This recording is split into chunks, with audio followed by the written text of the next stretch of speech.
Isang magandang araw sa inyong lahat, mga kapatid, mga minamahal. Narito po muli ako upang magbahagi sa inyo ng salita ng Diyos. Sa araw na ito, mga kapatid, ay bibigyan ko po ng daan itong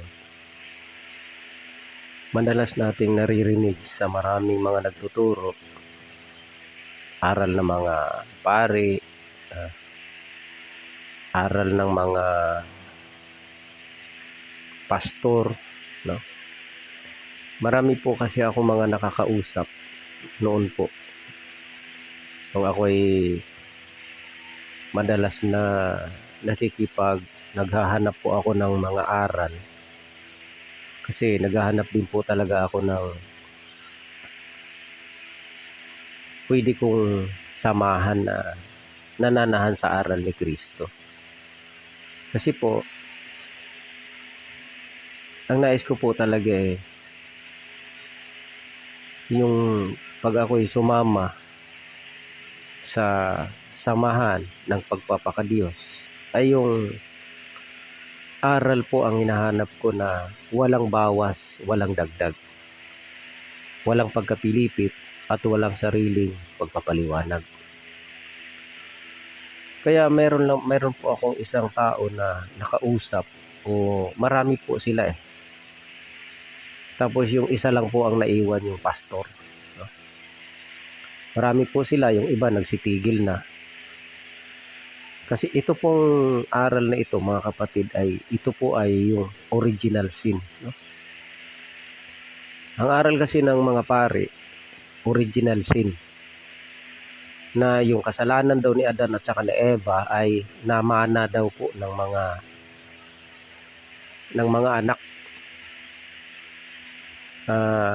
Minana daw po natin yung kasalanan ni Eva at ni Adan, yung kasalanan ni Adan. Kaya daw po tayo ay tinawag na mayroong original sin.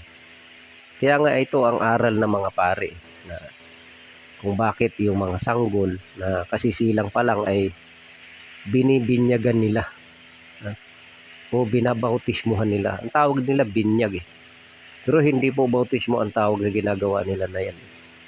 Kasi hindi naman po bautismo yan Yan po ay wisik-wisik, no? Kasi nakikita ko po kung paano nila anuhin yung bata Binubuhusan ng tubig sa noo, no? Samantalang sa Biblia, ang pagbabautismo po ay dito po sa tinatawag na paglubog, no? Paglubog sa tubig. Kagaya nga po nitong isang eunuch, no, na binautismuhan. Sabi niya, narito ang tubig, no? Ano ang hadlang? Ano ang hadlang upang ako'y bautismuhan? No? Yun po yun yung inano ni Felipe, no? Yung binautismuhan yung eunuch na basahin po natin dito sa Aklat ng Gawa, no?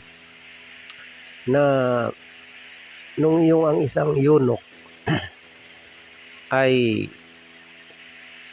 narito nung kanyang sinabihan ni Felipe dito sa 8 talatang 35, at binuka ni Felipe ang kanyang bibig at pagpasimula sa kasulatang ito ay ipinangaral sa kanya si Jesus. At sa pagpapatuloy sa daan ay nagsidating sila sa dakong may tubig. At sinabi ng bating, narito ang tubig, ano ang nakahadlang upang ako'y mabautismuhan? At sinabi ni Felipe, kung nananampalataya ka ng buong puso, ay mangyari. At sumagot siya at sinabi, sumampalataya ako na si Jesucristo ay anak ng Diyos. At ipinag-utos niyang itigil ang karo at sila'y kapwa lumusong sa tubig. Si Felipe at ang bating, at kanyang binautismuhan siya. At nang magsiahon sila sa tubig, ay inagaw si Felipe ng Espiritu ng Panginoon at hindi na siya nakita ng bating, sapagat ipinagpatuloy niya ang kanyang lakad na natutuwa. Dito, yung binabautismuhan, mga kapatid, ay yun pong sumampalataya Yung sumampalataya sa pangangaral ng Ebanghelyo patungkol kay Kristo. At dito po, ang aral dito, mga kapatid, ay patungkol kay Kristo. Tumanggap siya, sumampalataya siya. Tanong mo sa sanggol, kayo mga nagbibinyag sa sanggol, tanungin nyo nga, sumampalataya ba yung bata? Nakakaintindi ba yan kung bakit siya binautismuhan? Ang pagbabautismo kasi, mga kapatid, sabi ni Juan Bautista, kayo'y binautismuhan ko sa tubig sa pagsisisi. Kaya ang bautismo po ay sa tubig sa pagsisisi. At hindi po sa wisik-wisik, kundi sa paraan na sila ay lumulusong sa tubig. Ay yung sanggol, marunong na bang lumusong sa tubig yan? Iiyak nga yan pagka ginulat mo sa tubig Kaya yan ang aral na kasinungalingan ng sanlibutan Ito gawain niya ng mga pagano Itong mga Romanong simbahan na ito. Yan ang aral nila kademonyuhan talaga yan. Ngayon, ito, yung sinasabi nila na kaya daw nila binibinyagan yung sanggol kasi daw mayroon daw original sin na minana o may minana daw na kasalanan yung sanggol. Tayo daw lahat may minanang kasalanan. Sa dinami-dami namang kailangan mong manahin, bakit kasalanan pa? Pambihira talaga. Ngayon, itong pastor na nakausap ko, talagang hindi niya ako tinitigilan. Sabagay, maganda rin naman po ang naging resulta Kasi talagang umabot na 1 linggo yung aming usapan patungkol nga sa original sin. Kasi nga po, ang batayan niya kung bakit naniniwala siya sa original sin. Kasi nga daw, yung Roma, Yung Roma 5, kung talaga daw ang sanggol ay walang kasalanan, bakit daw lahat daw ay namamatay? Pati sanggol. Ba't hindi kasi alam nitong mga pastor na ito kung bakit ang tao ay mamamatay? Kahit sanggol yan. Ang sanggol po, mamamatay din po yan. Bakit? Kasi nga po, sinabi na ng Diyos yan Sinabi na po kay Adan yan. Sapagkat ikaw ay alabok. Ay sa alabok ka uuwi. Ikaw ay mauuwi sa alabok. Yan po yan ang dahilan Itinakda na ng Diyos yan. Na ang alabok o ang katawan ng alabok, ang katawan na ito, na lupa, alabok, ay babalik sa alabok.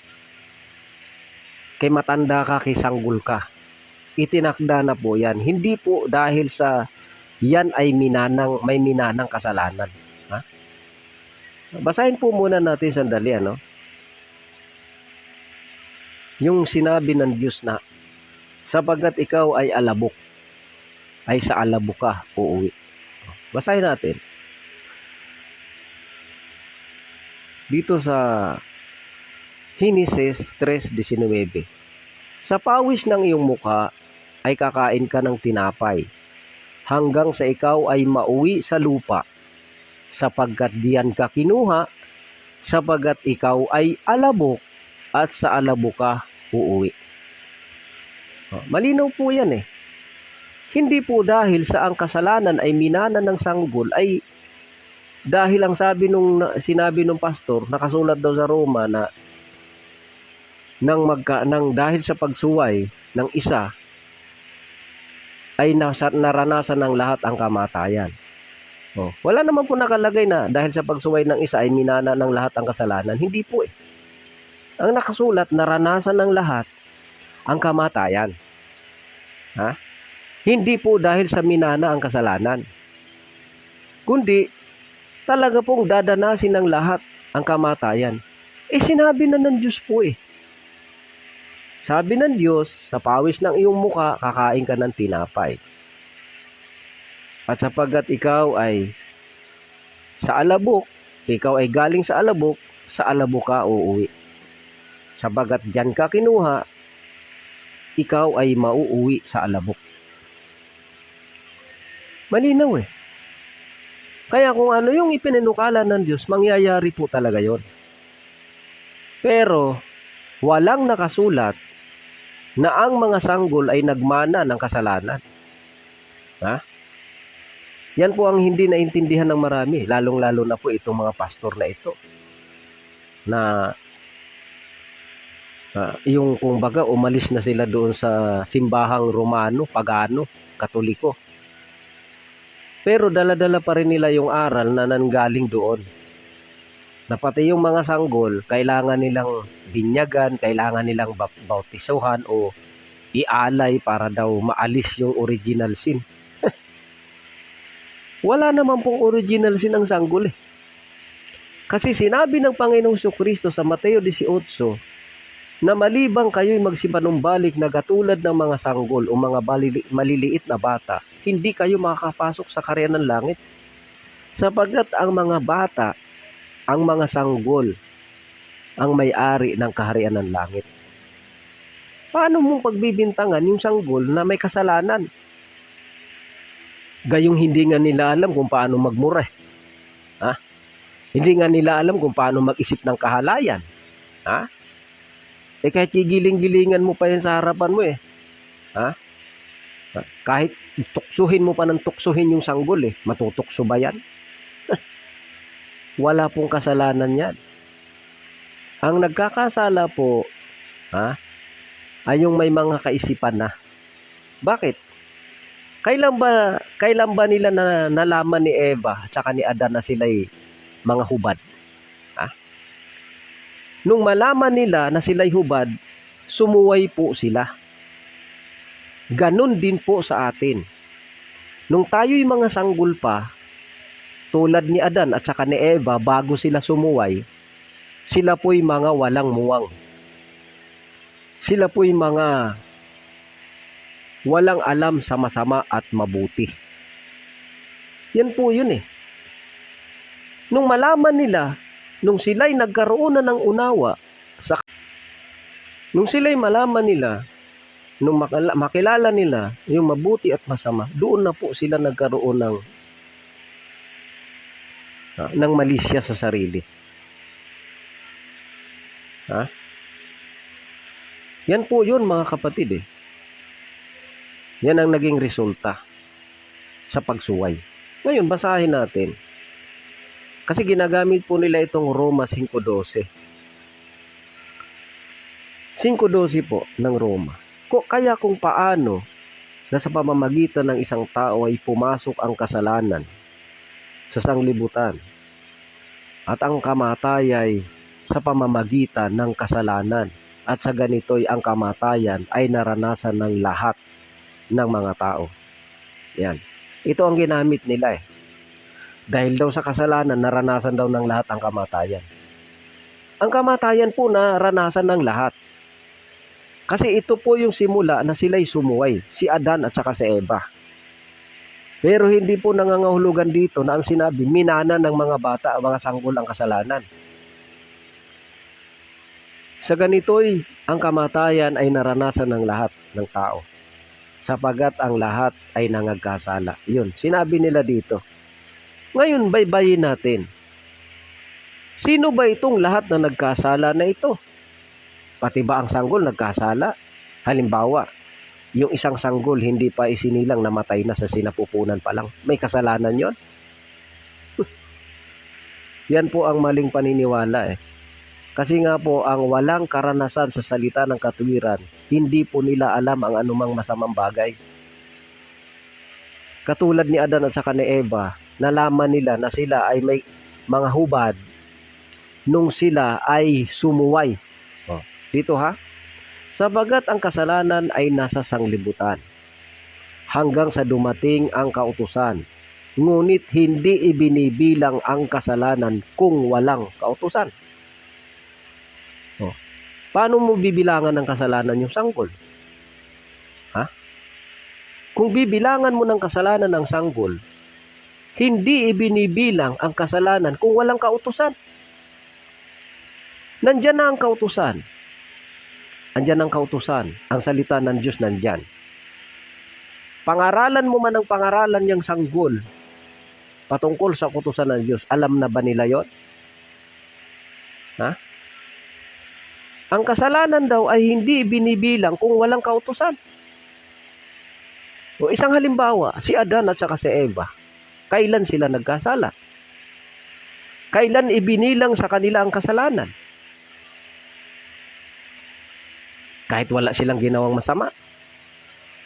Meron Mayroon silang sinuway. May kautusan ang Diyos sa kanila, huwag kayong kakain yan. Huwag kayong kakain. Malaya kayong makakapitas ng mga bunga ng punong kahoy sa halamanan. Maliban doon sa prutas ng nasa gitna ng halamanan. Huwag kayong kakain yaon. May kautusan Inutusan sila na huwag kayong kakain. So anong nangyari? Sinuway nila yon. Kailan ba nagkaroon ng kasalanan ng tao?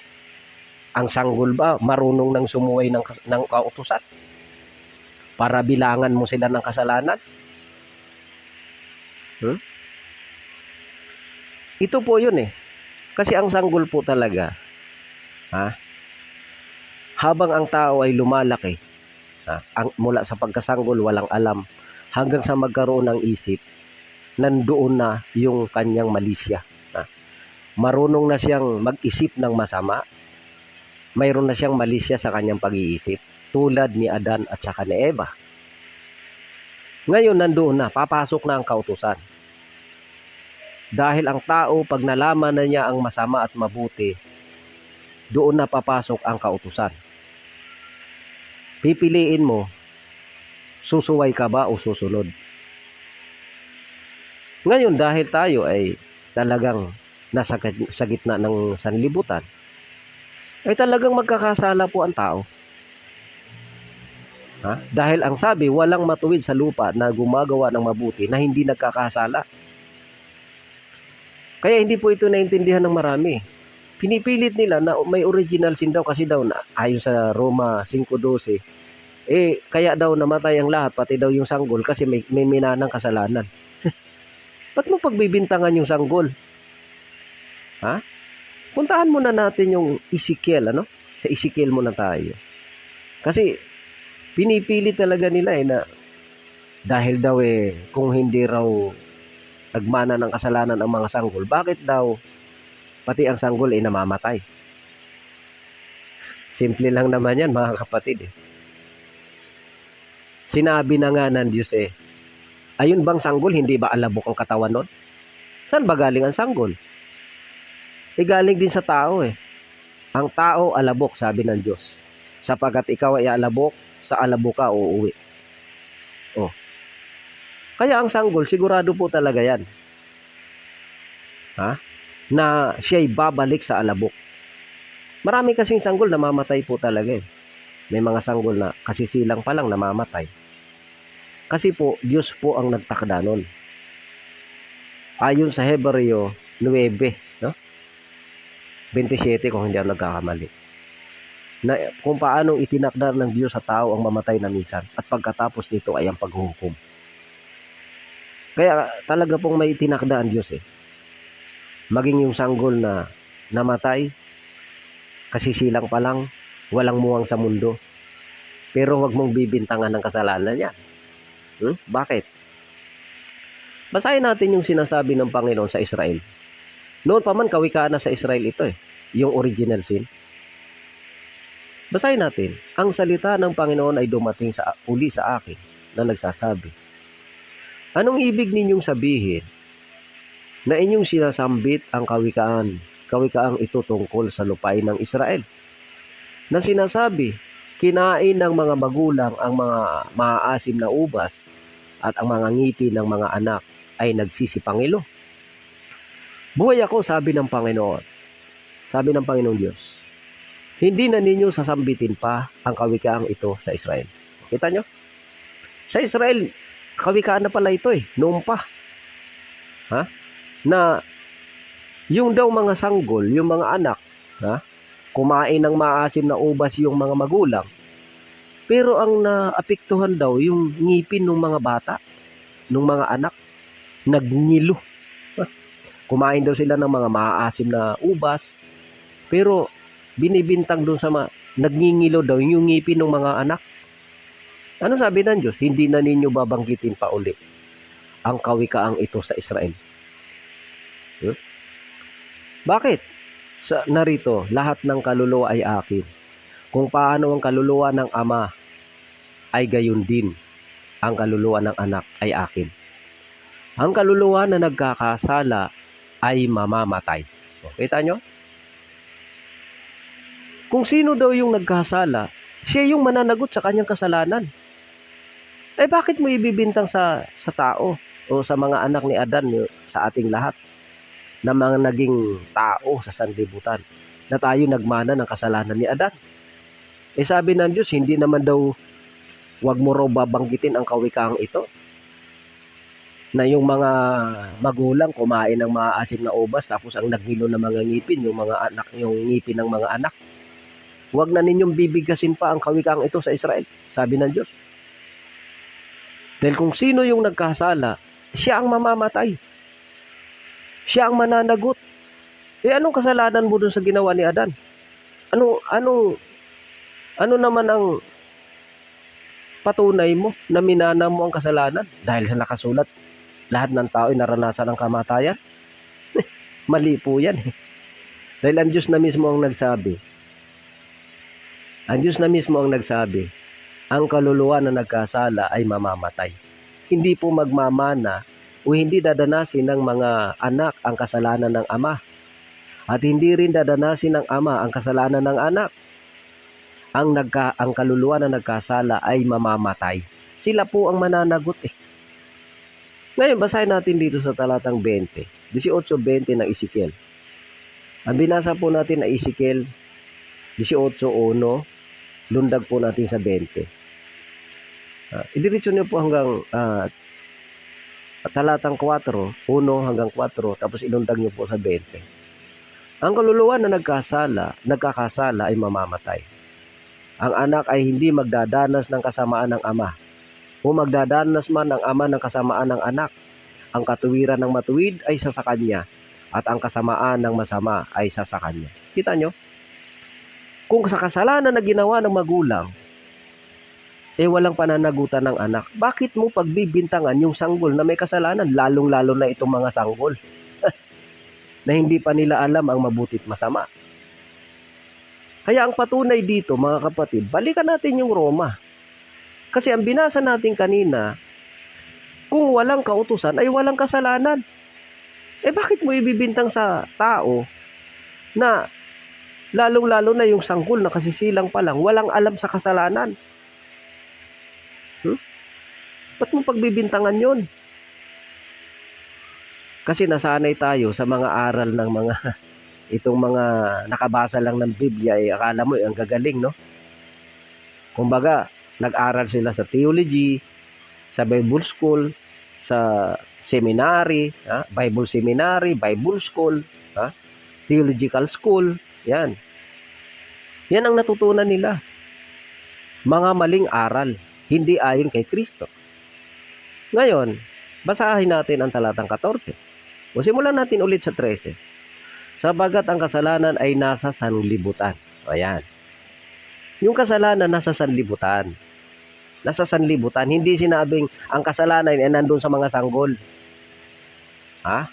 Ang kasalanan po nasa sanlibutan. Ano ibig sabihin nun? Nandito na po sa sanlibutan ang kasalanan. Hanggang sa dumating ang kautusan. Ayan.